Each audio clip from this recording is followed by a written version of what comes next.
Hello. So today we will be solving the example problem number 4. Actually, this problem is almost similar to the problem number 3. Yung difference lang, nadagdagan lang na moments. Okay. So originally from problem number 3, ito lang yung given na loads. Okay, the action loads only. But now, nag-increase tayo, nag-add tayo ng moments. The allowable bearing capacity is 145. And from previous problem, this size and action loads given only is adequate to carry the footing is adequate to carry these loads. Ngayon naman, yun nga, nadagdagan itong moment. I-check natin kung kapag nadagdagan to, adequate pa rin ba yung footing natin, footing size. Okay? So, ito yung given. Ito yung figure. The column is offset 0.5 from the center, one of the orthogonal directions. Pero align pa rin siya dun sa perpendicular axis niya. And then, ito yung figure, sectional figure.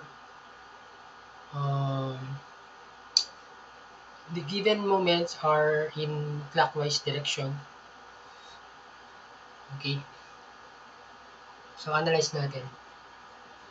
To analyze this, tandaan lang lagi ano yung general requirement. Pag nag-check tayo ng size, dapat lang na yung allowable gross bearing capacity must be greater than or equal to the actual gross pressure due to the given loads. So, nag-analyze tayo. Kunin natin yung gross. So, gross, ano ba yung nakapatong? Ano yung causing pressure dito sa base nitong footing? Una, weight ng footing slab plus weight ng soil. And lastly, weight or pressure due to the column loads. So, yun na.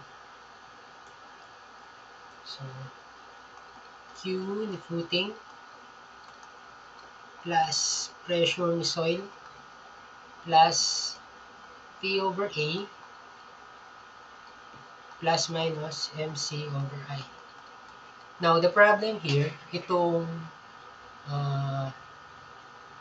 expression natin na to, itong part ng formula, is not applicable dito sa loading na given, initial loading given, because the loads are not aligned to the center of rigidity or center nitong footing. Yung unang step lagi, kunin muna yung center of resistance or rigidity nitong footing slab since square to or rectangular, nasa center. Pero yung mga loads natin na given are aligned to the column axis. So, kailangan muna natin makuha yung or ma-transfer itong mga loads na to aligned to the center of rigidity or center nitong footing. Okay, so hindi pa natin pwedeng gamitin to. Hindi pa pwede. Mamaya, kunin muna natin yung equivalent loading nitong footing. So, this footing loads is equivalent to, so ganyan siya, bale, convert natin, o kunin natin equivalent eccentricity. AC is equal to MC over PC. So, ilan siya? AC. MC is, this is 100, naman, 1,000. So, 100 divided by 1,000 equal to 0.1 meter.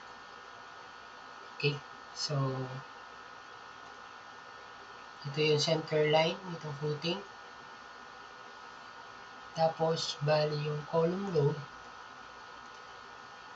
is nandito sa right side. So,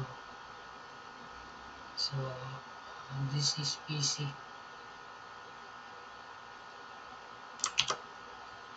Okay, so, narito hanggang doon.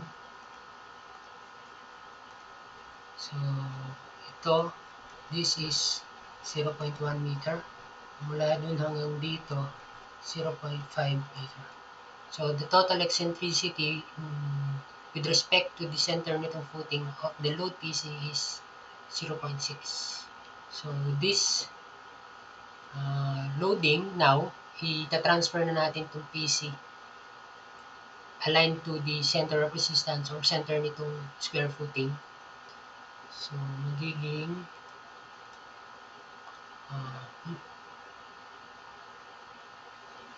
try ko na lang na gawing broken line itong column load. Column. So,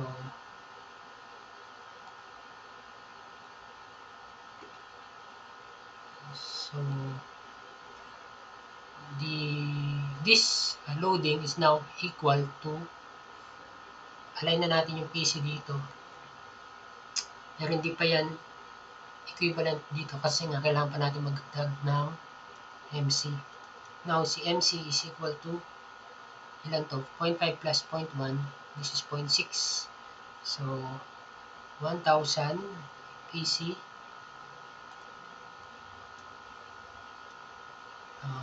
PC times E. So, this is 1,000 times 0.6 meter. So, MC is equal to 600 kilonewton meter. Okay. So, ngayon, pwede natin makuha itong gross pressure. Applicable na ngayon itong formula kasi with respect na sa center of resistance or rigidity nitong footing slab, itong mga makuha natin loading. So, this is now applicable. Q gross is equal to footing weight para mas ma-visualize nyo. So, footing weight is ito siya. So, this is footing weight 24 times 0.5. This is, tama ba? 0.5, yeah. This is 12 kPa. Next, so 24 times 0.5 plus 18 times 1.0. This is 18 kPa. So plus 18 times 1.0 plus, ito na, pwede na natin apply itong final loads na na-compute natin kanina. So, P is 1,000 divided by A, which is 4 squared, plus maximum yung kailangan natin. So, assume muna natin na trapezoidal. Mamaya be-verify natin.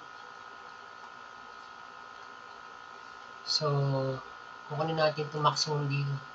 M is 600 times C. Half of the 4 divided by 1 over 12, 4 times 4 raised to 3. So, Q gross, therefore, is equal to, tama ba? So, 24 times 0.5,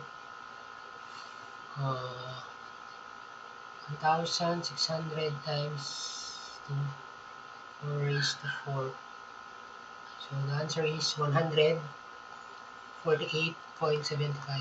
kPa. So, the total, yung total nitong tatlo, pressure is 148.75 kPa. The allowable pressure is only up to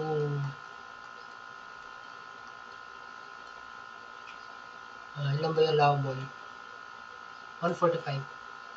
So, 145 kPa. Obviously, the gross pressure exceeded the allowable gross pressure. So, therefore, not okay or not inadequate yung footing size natin na 4x4. Maybe we can increase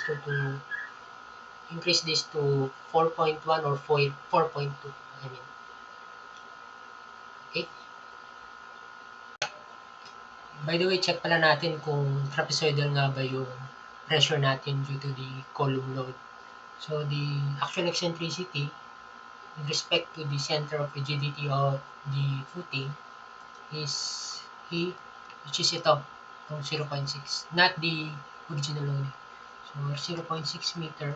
Compare natin to dun sa kern eccentricity limit for trapezoidal. So, or triangular, I mean. So, E is equal to 1 over 6 of the L. 1 over 6 of 4 meters is equal to 0.60. 1 over 6 times 4.67. 0.67 meter. So, the E is less than to the current limit, so E, which is 0.6 meter. Therefore, indeed, the pressure due to the column load is trapezoidal. Okay?